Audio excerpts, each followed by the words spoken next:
God hates divorce. Mm-hmm. And so people like hang on that. For 6 months, I hid in shame because I was afraid I was going to be judged.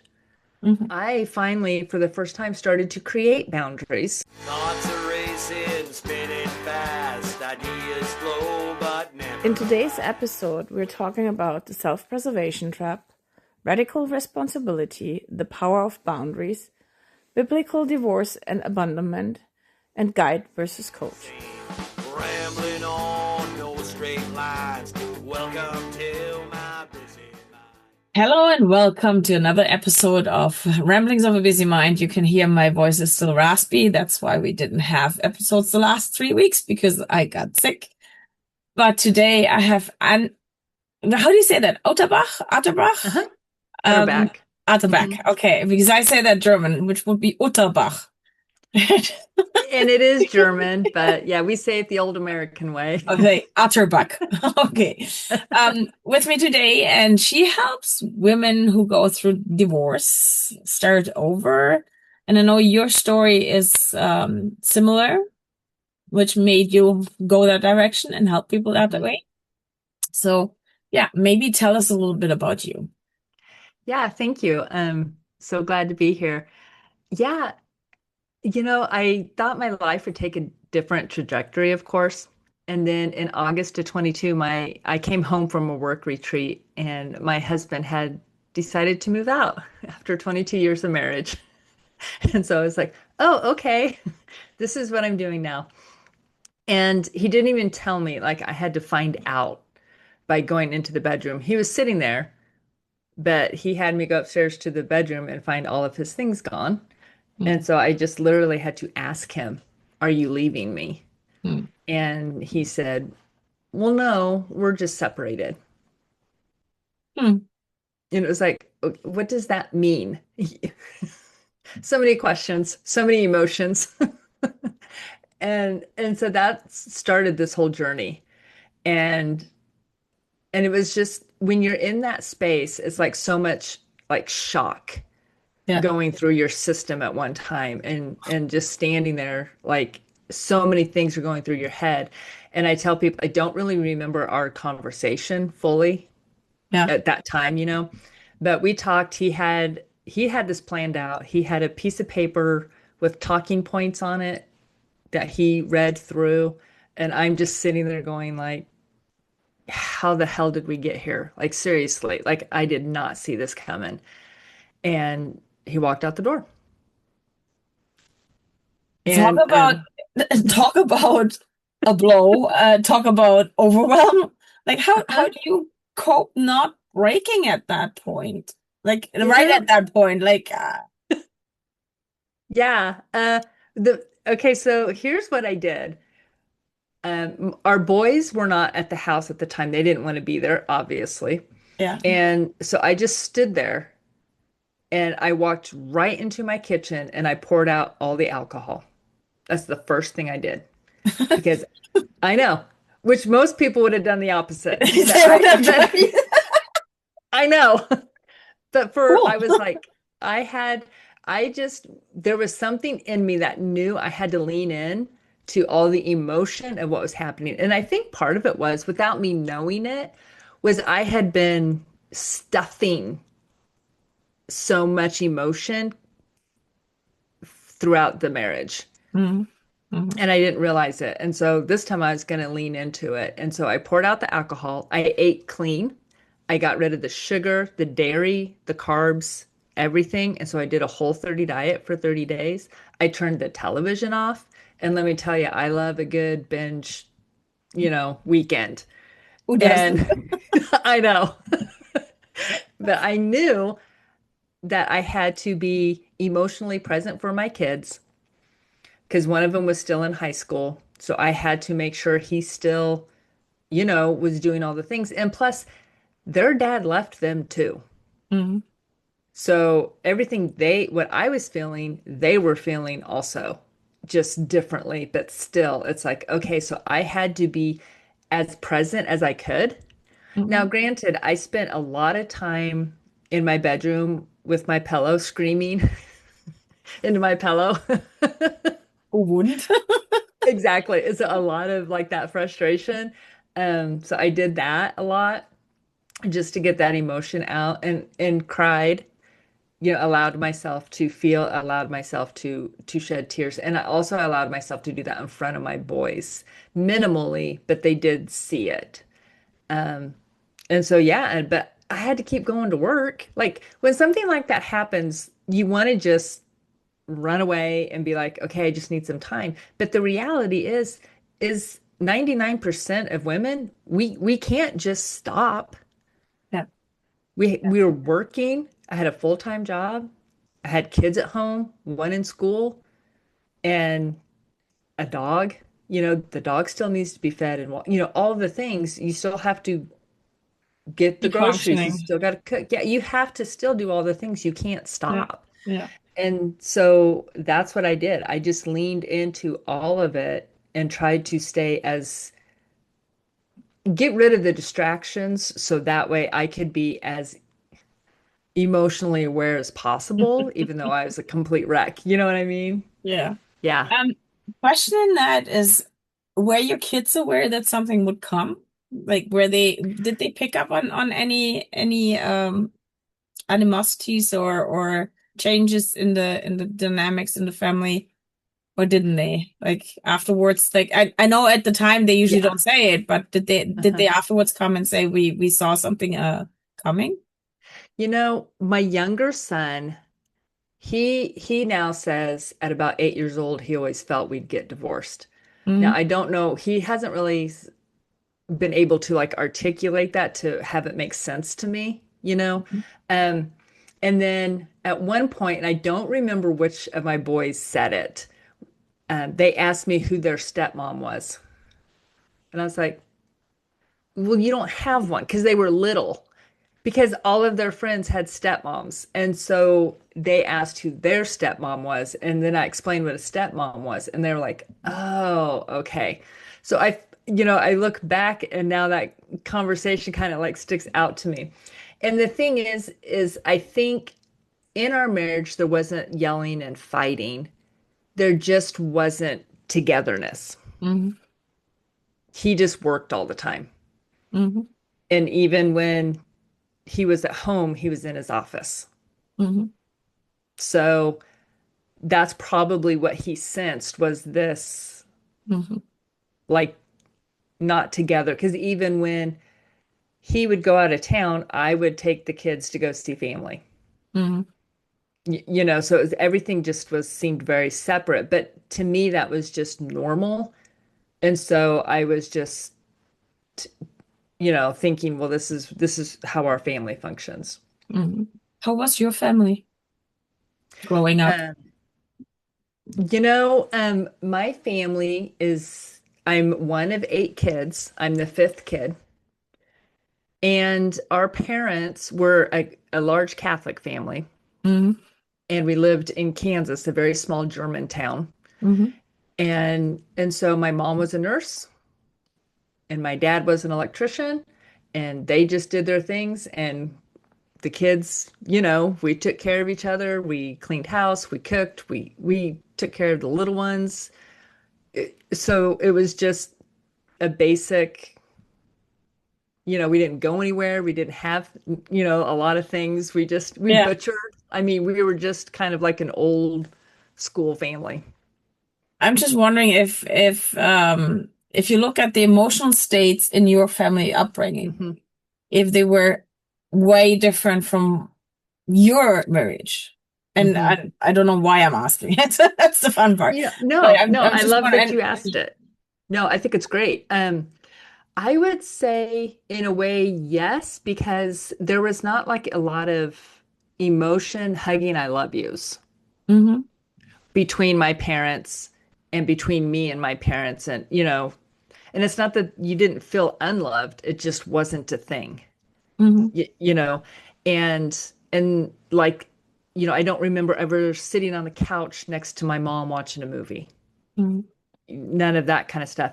And so I carried that into my marriage and I recognized it and I would talk about it. And, because even I remember having my first little Levi, my older one, and my husband, he would change his diaper and he would talk to him and all these things. And I was like, oh yeah, I should probably talk to him because it just didn't, because I'm just a quiet, kind of a quiet homebody introvert. And so it was like, oh, okay, because that didn't happen in my household, like you're saying.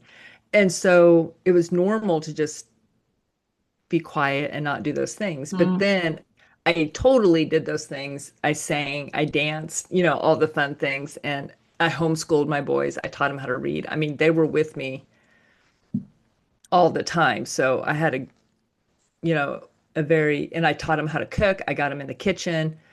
I let them clean their room and didn't go in behind it and straighten it up. I just let it be and be like, good job. I like the way you made your bed.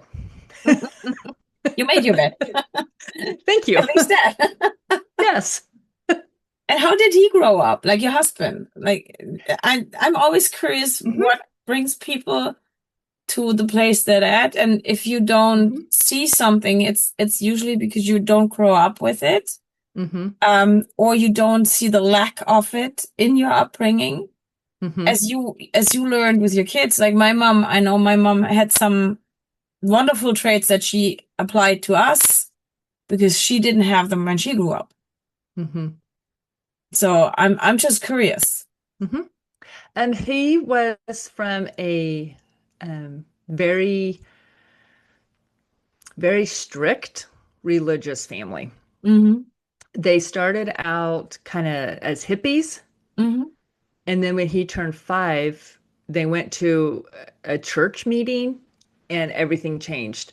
No music, no television, Mm. cut your hair, straighten up, go to church. So that was his upbringing. So he went from one extreme to the other overnight when he was 5. Hmm. Hmm. Interesting. Hmm. Do you see relations to that in the way that your marriage happened or ended? I would say yes. And I think it falls from I do a lot of like inner heart healing work, Hmm. because you have to dive into all the stuff, like you're saying, like go back to when did that first happen? Like, did someone say something to you and it made you play small? Um, in mine, I dealt a lot with pride, Hmm.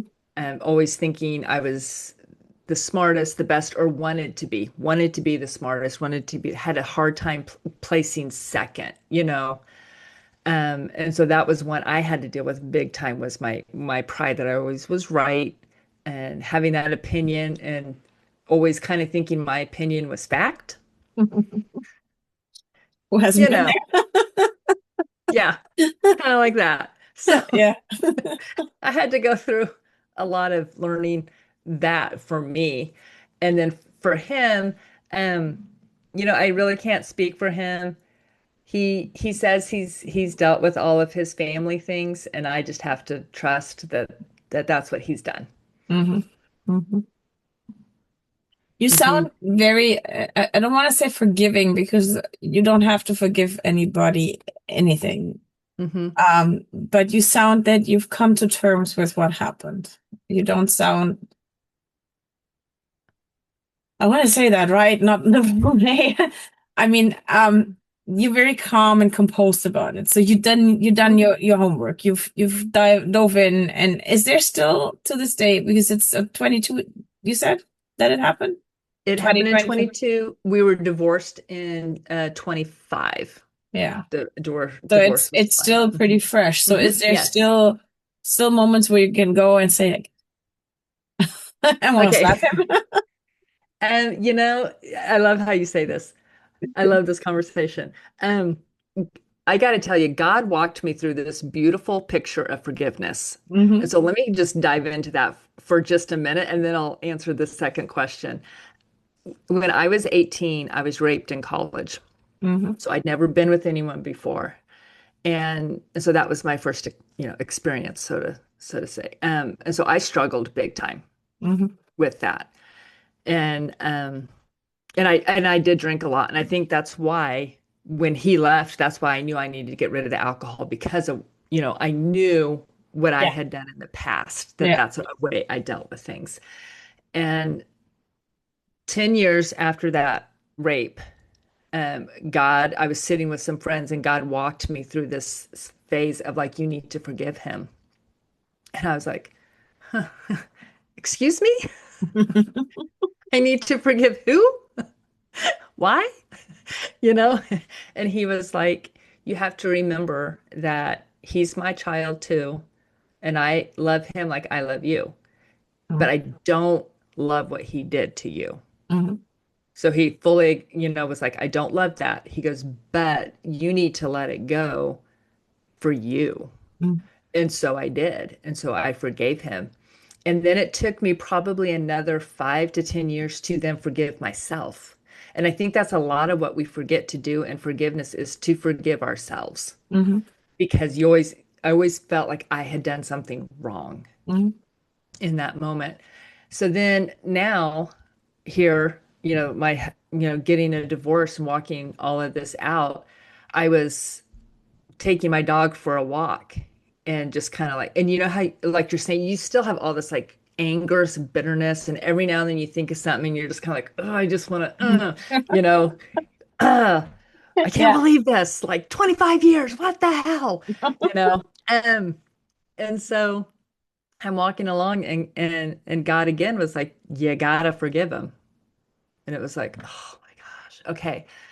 And then he always reminds me, like, okay, remember you forgave him. It's like, okay, so if I can forgive a rapist, surely I can forgive my ex-husband. Mhm. And so I walked it out and God showed me this backpack that was filled with a bunch of rocks and stones and pebbles and everything. He's like, you've got to drop the backpack. Mhm. Because it was all the little things that I was carrying around, all the little hurts. Some were big, some were small. And he's like, you've got to let it go. And so, like, I just dropped it and threw it. And he said, now turn around and look. And so I turned around and the rocks had spilled out of the backpack and they were all over the lane, the little path. And he says, you have to move all those because you're going to go down memory lane and they're going to trip you up. Mhm. And he's like, you can't do that. You have to, because I've been with the man 30 years, I'm eventually going to think about him because of I look at my kids. There he is. So it's like, you Yeah. got to get rid of that. And so I cleaned up all of the stuff and I came back to the house and I just wrote every little hurt, every little conversation, everything, and just was like, forgive, forgive, forgive. And then I immediately went and forgave myself because I needed to then write another letter of the things. And this is where I'm getting to answering that other question is like, okay, what was my part? Because boy, howdy, sometimes I have felt so stupid. Yeah. Like, how did I not see it coming? Yeah. Why did I stay so long? Yeah. And so I had to go through it for myself again. And there are times when I think it's more that I would like to just say things, you know, about like, do you realize what you did when you said this? Do you realize y those kinds of things? Not in like an anger thing, but like I've come to the reality of the realization of things. Have you? Yeah. And they usually don't because And they're that's not there why yet. I know. And I don't think so. And the funny thing is you say that. I don't know if I'm ready to have the conversation. It's interesting the way you put it because forgiveness for me, like I say you don't have to forgive anybody, but I Hmm. know it's important for yourself to forgive, not forget. Because when you Yes. let go of the emotion, which is the forgiveness, when Hmm. you let go of the emotion, then it's not stuck in your body, it's not holding you back. That's why I like to swear, because that way it gets the emotion out of the system right away and I'm Hmm. calm and peaceful afterwards. I don't hit people. One of the things. But the part in that is too the self-forgiveness, and that's why I love Ho'oponopono, that Hawaiian prayer Mm, of forgiveness. If you do that for yourself, we always forget ourselves. We always forget mhm, the part that it's two people creating the chaos. And mhm, I had to learn that the hard way. Um, my last partnership was long time, or relationship was long time ago, and it got me good, and I was emotional and stuck with me for a long time. And my boyfriend at that time was Vale, so Valentine, mhm, or Valentine. And I started a sentence, and Valentine, and my friends would yell, "You're writing the book Valentine again. Stop." That's one. That was a mhm, good reminder of don't go always back in the past, right? They didn't say that, but mhm, that was one. And the other one was that another friend turned around and he looked at me and said, "You let him do it." So, take your pick, right? You're part of mhm, that. I'm sorry. mhm. You're part of the whole picture Mhm. in some way. Be Yes. that as an active participant or a passive participant, you're still a participant. Mhm, And most people don't see that part, that even if I don't act, I act. mhm, Because if I don't say, this is my limit, this is my boundary, I allow them to overstep them. mhm. Right? And you treat people how to treat you. Yes, you train them. You Mhm. tell them this is what I want. Not, but this is how you act. So Yeah. they think they can Mhm, do it. And mhm, I love the way that you put it.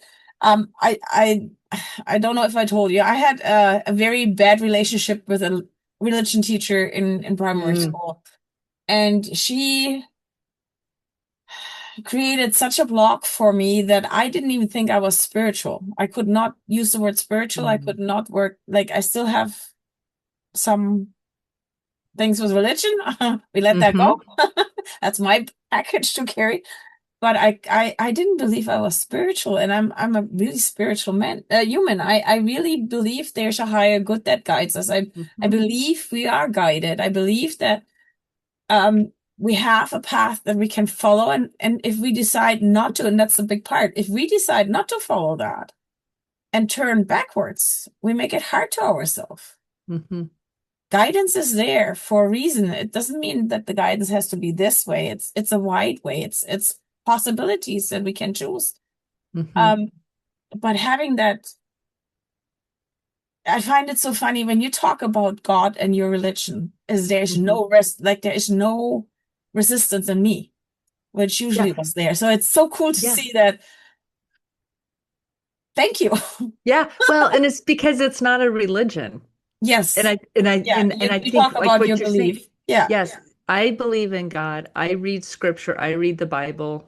Yeah. I love Jesus. I love the Holy Spirit, but it's to me, it's not a religion. It's not like I don't have to do these things. I don't have to be attached to a church. I don't have to. Yeah.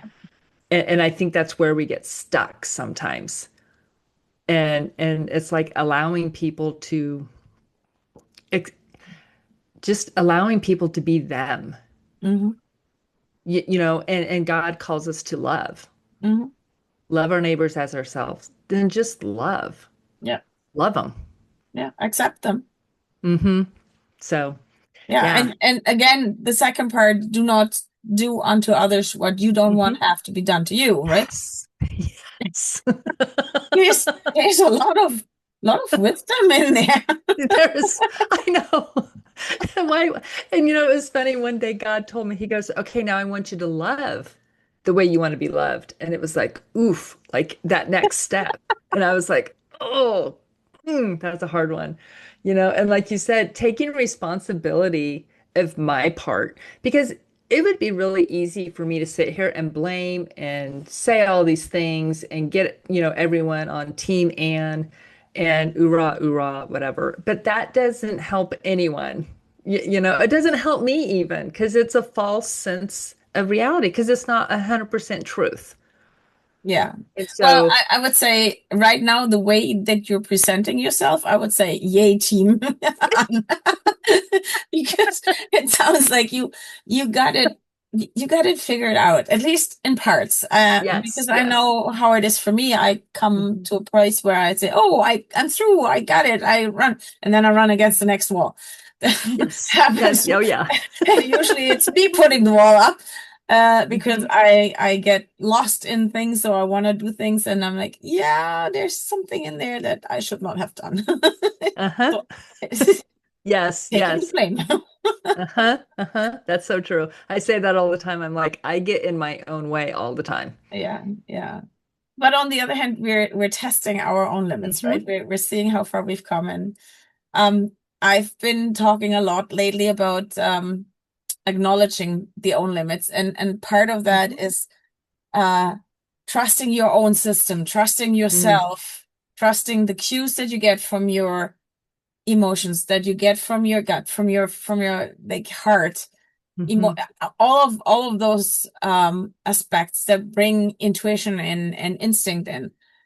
How often do we override that by Hmm. going, oh, this is what society wants, or this is what somebody else Hmm. wants, or I have to be a certain way because my upbringing was like, you have to be this way. Hmm. How do you find that with your clients?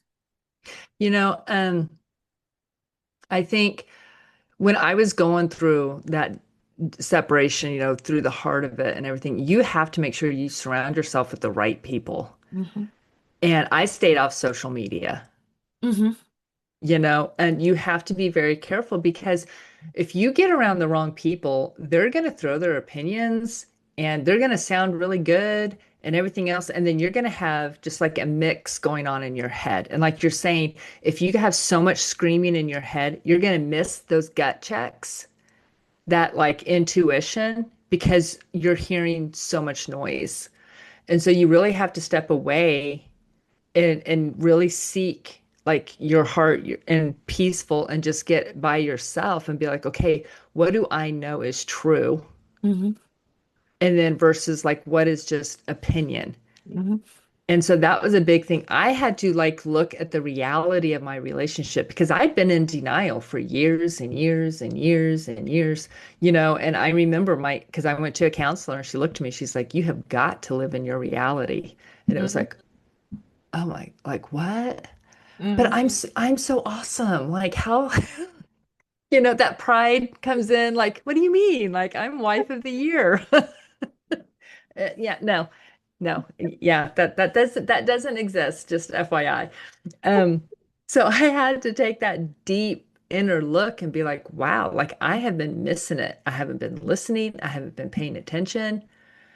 I was in self-preservation mode. He was in self-preservation mode. And so there was no like team, you know what I mean? It was just both of us trying to get through.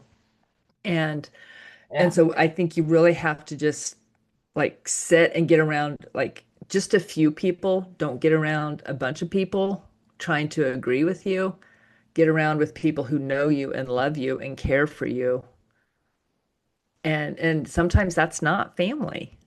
Or a total stranger because Yes. they don't have the emotional attachment to either of you, right? Mm-hmm. Yeah. And I find um for me, the worst part with the burnout being in that struggle, the worst Mm-hmm. part was really people who thought they knew what I was going through, but they didn't.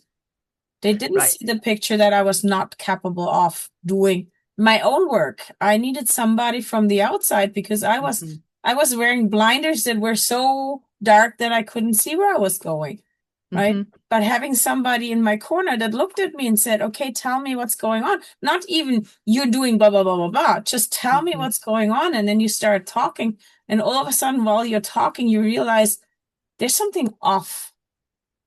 And then you can figure it out by just Mm-hmm. somebody asking the question. Mm-hmm. Um, because when you don't think about it, you're just stuck in that I hate, I don't want, I blah, blah, blah, blah, blah, blah, blah, and Mm-hmm. everything's not the Yeah. way I want it. And you don't get out of it, right? And Yeah. the other Because part, the judgment. If somebody comes and says, yes. "Oh, you don't be like that. Why are you like Mm-hmm. that?" And I hate that. That's not me. It's like have compassion for people that they're not like Yes. you. That's period.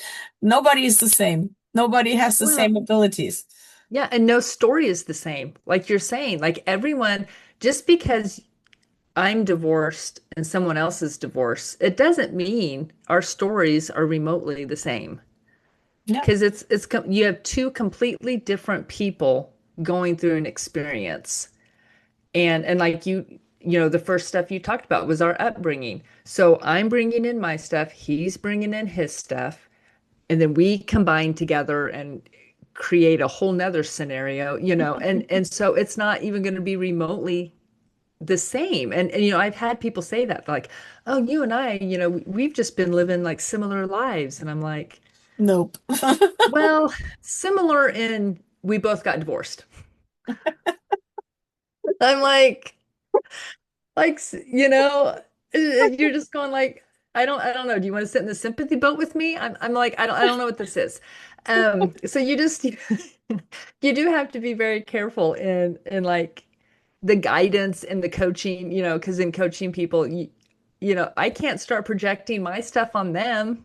No, That's no. horrible. Um, I struggle, honestly, I struggle with the word coach and mentor. I don't want to be called either. Hmm. Hmm. And even with the word healer, Yes. because all of those are implying that I do the work and I Uh-huh. don't. I'm not the person to tell you what you have to do. I might make suggestions, but Yes. please don't take them for God given. Just think No. about it and make it yours because what works for me Mhm. doesn't work for you. That's the part. So Yes. yeah, and that's why I use the word guide more than anything Hmm. else because I see me more as the person who takes your hand and then guides you Yes. through the path or helps you where you need a bigger Hmm. step. But everything else is yours. Yeah, But I just yeah, ask a bunch of questions. You know, same if here. I'm not here to answer your questions for you, it's like you have to answer your questions for you, and you just keep asking the curious questions, and then eventually they're like, "Oh, wow, like I didn't see that." It's like, but they come, like you said, you have to come to the realization because even if people, because like when the divorce happened, I talked to my friends that I moved out of Oregon. And I talked to the friends that were with me all, through the majority of my marriage, and they were like, yeah, well, and they would, fill in the blank of something. And then another friend was like, well, I always thought blah, blah, blah, blah, blah. And I was going, like, what the hell? Like, why didn't you tell me? But then it's like, I probably wouldn't have heard it. No, you were not at the place to I hear it. was That's not, the thing. no, I wouldn't have believed it. And they probably wouldn't have maintained my friendship because I would have gotten mad. Like, you're so wrong. You're judging me. You're judging Yeah. my marriage. I you love know I love the saying when I learned Touch for Health, one of the sayings that we came up with was you got to be ready, willing, and able. Then healing happens. But hmm if one of them is not giving, because we're not one dimensional, we are multidimensional. If hmm one of them is not given, it's not lasting. It might be a quick moment, if at all, where you see like the tiny pinprick of light and then it turns black again. But the part being is if you're not ready, if you're not willing, and if you're not at the same time able to take in the information that comes in, to see the hmm bigger picture, to see from the outside, maybe even, then you're not seeing it at all. hmm You have the Yeah. blinders on that keep you in the Yes. dark. Yes. And it was funny, one thing I realized we went through all of this. We did 2.5 years of trying to navigate this.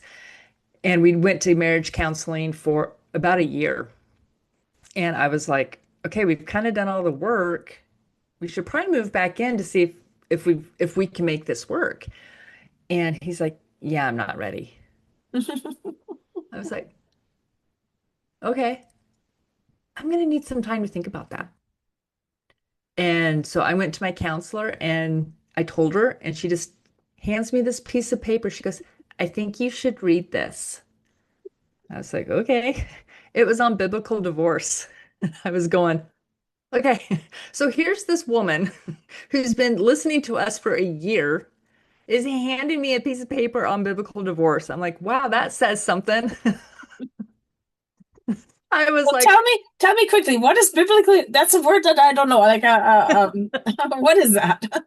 there's always this argument about, because there's a scripture in the Bible that says God hates divorce.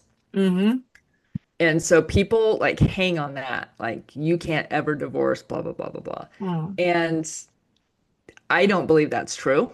Even before I ever considered divorce, I never thought that was true. And and when people would say that to me, well, God hates divorce, I'm like, well, yeah, but God hates my marriage. Mm. So either way, I'm like, God ain't happy. So um and so what the scripture and the reasoning she had in there was adultery is always one, that if there's any kind of adultery. And then abandonment was the one for me, was pure abandonment because he left Mm. and had no intention of coming back if ever and when or whatever. Mhm. And it had been, and I live in Texas, in the state of Texas, if you can prove that your spouse and you haven't lived together for 3 years, you can just go file a divorce and have it be done. Mm. Cool. And I know. Well, I tried to Makes wait things easier in Nova it Scotia. really does. But let me tell you, I tried to do the 3 years, but I finally reached a point and I'm like, I'm not waiting any longer. Yeah. Yeah. Like this Yeah. is done.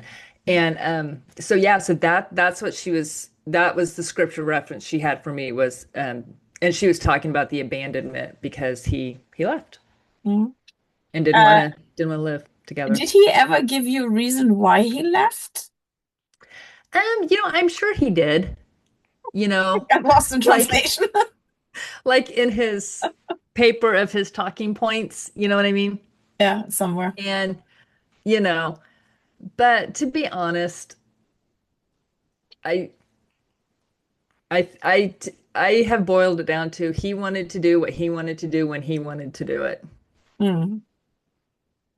And like he wanted to eat dinner when he wanted to eat dinner. I mean, he would rather stop at a restaurant, eat by himself, and then come home and Mm. eat with his family. Mhm. So total He, disconnect. yes, he wanted to work all the time. If like we had plans and a customer would call on a holiday and they're like, my sink is leaking, you got to come and fix it. He'd be like, oh, I'll be on my way. So he would go fix their sink while the rest of us are just sitting there waiting for him to come home so we could have Thanksgiving dinner. Mm. Yeah. Yeah. I hear you. Not good, especially not for kids. Uh-huh. Yeah. Ah, yeah. It's interesting. Like this conversation definitely went a different way than I thought. But that's my ballast that I'm carrying that I should let go. And it was interesting because I talked to my VA before, because somebody else had reached out who was very religious. And Hmm. he uses the word religious. And I said, I don't know if I can do that without like falling over my own stones, as you put Yes, the yes, picture. yes. Uh-huh. So he said, Yeah. "Well, if you trust yourself, then do it. If not, then don't." And I said, "Okay." And then I had the introduction call with you, and I'm like, "Okay, there's somebody else who is in that direction. Can I do?" Yes, I can. So it was and then I got sick. Oh. So yeah, really interesting. Hmm. To Hmm. see for me, for myself, to see where I'm getting to. But Hmm. yeah, no, and now you help women Hmm. to cope with the overwhelming stress that happens throughout those situations. Hmm. Um, do you have any, like when you meet somebody today, who says, I'm in that situation, do you have any suggestion that they can use? Like any tip, trick? I think, like I said before, just don't hide. Hmm. Um, because, for me, for 6 months, I hid in shame because I was afraid I was going to be judged. Hmm. And so don't hide what's going on. I mean, you don't have to tell everyone everything, but don't hide in shame Hmm. because what you're going through is not shameful. No, it's standard, unfortunately, these days. It is. Yeah. Yeah. And so make sure and then seek out help. I mean, I will gladly walk you through, but I'm not everyone's cup of tea. Hmm. So go to a counselor, go to a therapist, find someone that you can tell all the junk to, Hmm. that they don't have relationship with your spouse, Hmm. so you can freely talk about all the things from your perspective, from your stupid, ugly, incorrect perspective, because a lot of times From your that's what it box, is, you your know. box, his Yeah. box, and then there's the Yes. world. Yeah, I Yes. know. So, but sometimes you just, like you said, you just got to cuss, you got to yell it, you got to say all the things, and you just got to get it out. Hmm. And so go find someone. I'm happy to be that person, but like I said, go find someone to talk to help you navigate all that emotion that's going on, to get to the heart of what's happening. Because you got to get through all of the initial garbage of Hmm. everything that's happening to get to the heart of like the why, and can we reconcile this marriage. And I tell people, I'm not an advocate for divorce. I'm not out there going, oh, your man left you, let's go, like ditch him, let's, call a lawyer. That's not who I am. It's like, but if you're in a marriage or a situation where they're not willing, there's not a lot you can do. Well, it boils down to you can compromise so much. Yeah. Part of that is seeing their point or trying to see their point Hmm. for sure, but also you have your limits and you have to follow those, right? Hmm. And you have your boundaries and you have to keep them up as much as you need them to. Hmm. And don't go and yeah, it's fine, it's fine, it's fine. No, put your foot down and say that's not fine. Yeah. Talk to me about it. Ask the question, even if it's hard. Hmm. Start conversations and communications. But one of the worst parts that I see in lots of people and me too sometimes is you start a conversation not on neutral ground. You start a conversation not being aware that you have already an emotional lens sitting there that's coloring everything that's been said from the other person and a Hmm. role play that's going on between you two anyway. So if that's in place and you're not aware of that, there is no chance of reconciliation. There's no chance of getting out of it without a fight because you're Hmm. already set up for that fight. Because Hmm. it's been your life. It's been standard for you to react in a certain way. And there's one word in that whole sentence that they say, and you hear nothing else anymore, and you're just exploding. And Hmm. it's a pity, but when we start communicating the right way, hello. Got a visitor. Nice. Mine's at my feet. Mine's laying That's down. Eric. Eric has to come in and say hi. We're good. Hi. Yeah, if you don't communicate right, if you don't Hmm. listen what they say, and if you, and Hmm. often it's not that we don't listen, but we don't understand what they're saying. Because Hmm. again, we're so caught in our process that we don't see the other picture, right? And that's, he didn't want to do counseling at the beginning and stuff. And we kind of reached ahead, and I just looked at him, I'm like, dude, like we aren't communicating. Like I'm not listening to you.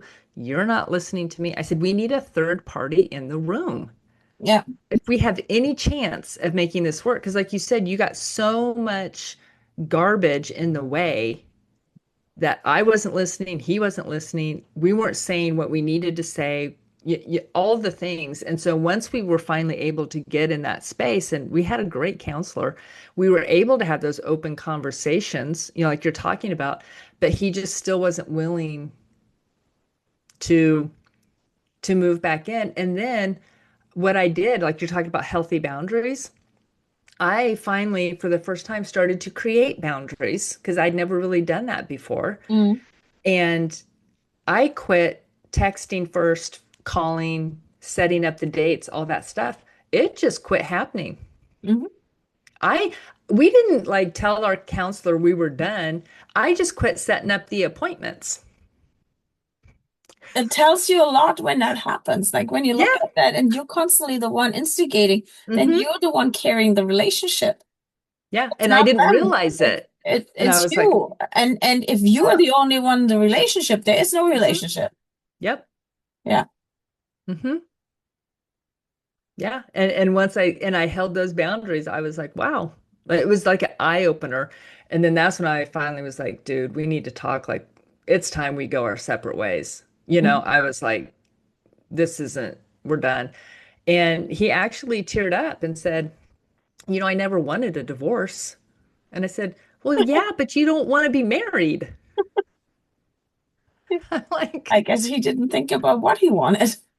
I know, and I don't even know if he still knows what he wants. I don't know. We don't talk because, like I Yeah. said, if I don't initiate, So he it don't doesn't reach out to you at all. happen. Not Does at he reach all. out to the kids? The kids actually, our boys work with him, so they've been working with him for years. Okay. So they see him all the time. Hmm. Hmm. So he And doesn't I have to just, reach out. well, I never ask about their dad. Yeah, You no, know. but I just mean he doesn't Yeah. have to reach out. If they're working together, they're there. Hmm. So he doesn't have to Hmm. make an effort in that. Yeah. Interesting. Yeah. So I just encourage it, and I'm like, right on. How's it going? It's like coming from a divorced marriage as a child. My parents, my father was the reason. My mom kicked my father out, Mm. because he had a girlfriend, and um, they maintained friends. That was very interesting to see. So my parents were till the end friends, and we went. My mom, my stepfather, and I went to Germany when my father passed. Mm. So seeing that, but I had to have conversations with my father, and it usually happens so every 10 years, so with 20, with 30, with 40, you worked off all that shit that was never really talked about. And sorry, watch my Hmm. language. I try to watch my language today. Don't Usually care. there's more swearing. Um, Yeah. Hey, I'll say it too, just and so you know. and and it was interesting because that's when I learned that he could not never see me as a child, and even with Mm. 40, telling him things that he never realized, even so I had told them before, it didn't stick, right? Mm. And Hmm. it was really interesting to see that in him, the happening that he realized what he'd done to us as kids. And I have a totally different um, memory of their divorce and what my father did than my brother has, Hmm. right? Hmm. Yep. It's so interesting when you see, and I was my father's child, so maybe that's where the hurt was more than my brother had. My brother kept him in higher esteem than I did for a long Hmm. time. Yeah, no, it's fascinating when you dive into open conversation. But what I Hmm. love what you say is find somebody to work with, because that's what I learned lately is having a community that you can talk to, that the support in there, the people that you can run by with your things that bother you, Hmm. that will give you an open, and as you said, the right uh the right support, the right community, the right Hmm. people who don't hold back, who are honest to you to a fault. And Hmm. I try to do that with my friends. I said, I don't cuddle you. I'm open and honest. But that also means if you're acting like an arse, I will tell that to your face, because that's what friends are for. And I have lost friends lately, the last 2 years, that we had a disagreement on things, and I tried to convince, like not convince, but I tried to convey my side of the story, and it didn't went well. This person is not talking to me anymore at Hmm. all. And I gotta Hmm. say, if you're a friend, first of all, I have the right to tell you that. And B, you have the right to tell me that you're hurt by that. And then we can work it Hmm. out. But cutting me out of your life with that is something where I say, okay, it's sad. I cannot change it. Hmm. I wish it would be different. Yeah. But yeah, it's communication Hmm. and community, both of them are so important in Yes. our lives in order Hmm. to cope with whatever comes up.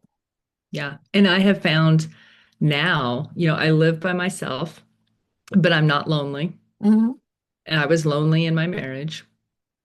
And I have so much peace and I feel at peace with my life.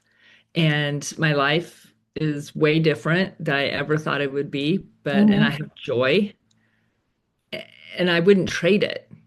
Like once you get on the other side and you start working through things and the healing and taking responsibility for your part and holding up those boundaries, I mean, I never would have thought that I would feel this good today. You're becoming strong. And that's what Hmm. people don't realize is that when you take charge, when you take responsibility, take charge and make the changes.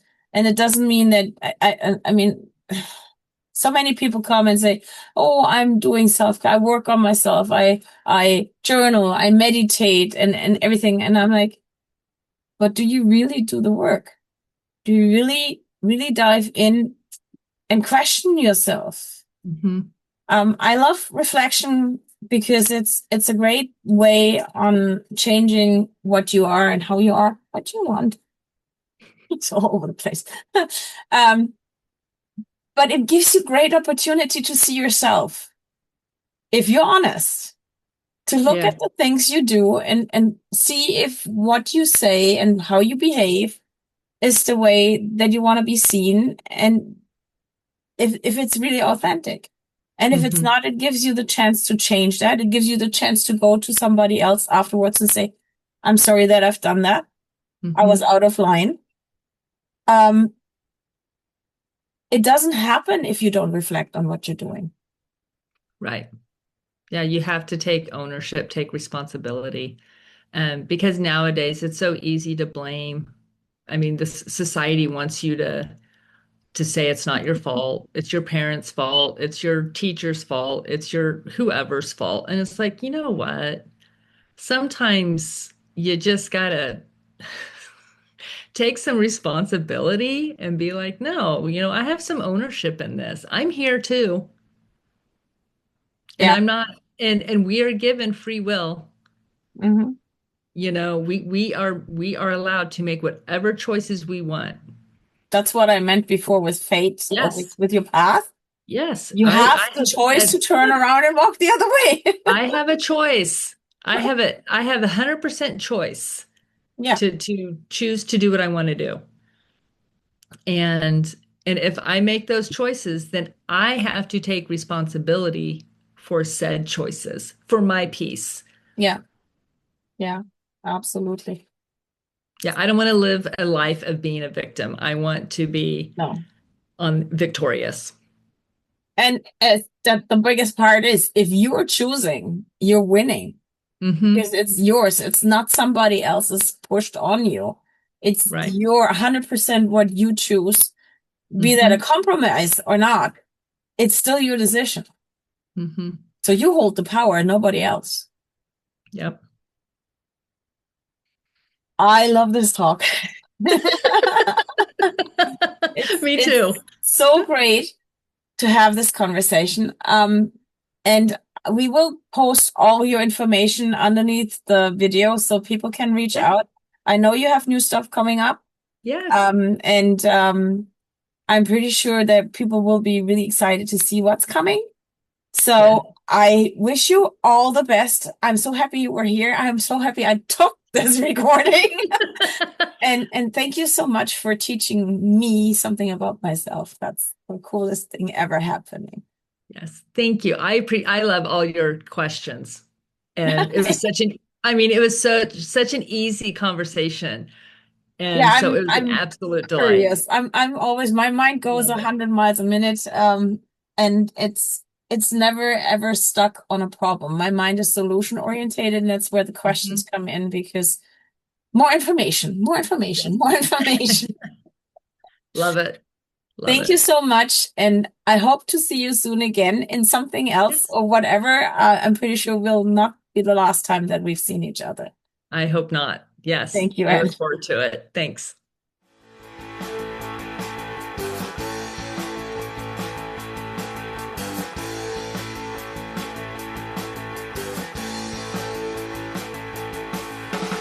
Thoughts are racing, spinning fast. Ideas flow, but never last. Waves of wonder, thoughts untamed. Nothing ever stays the same. Rambling on.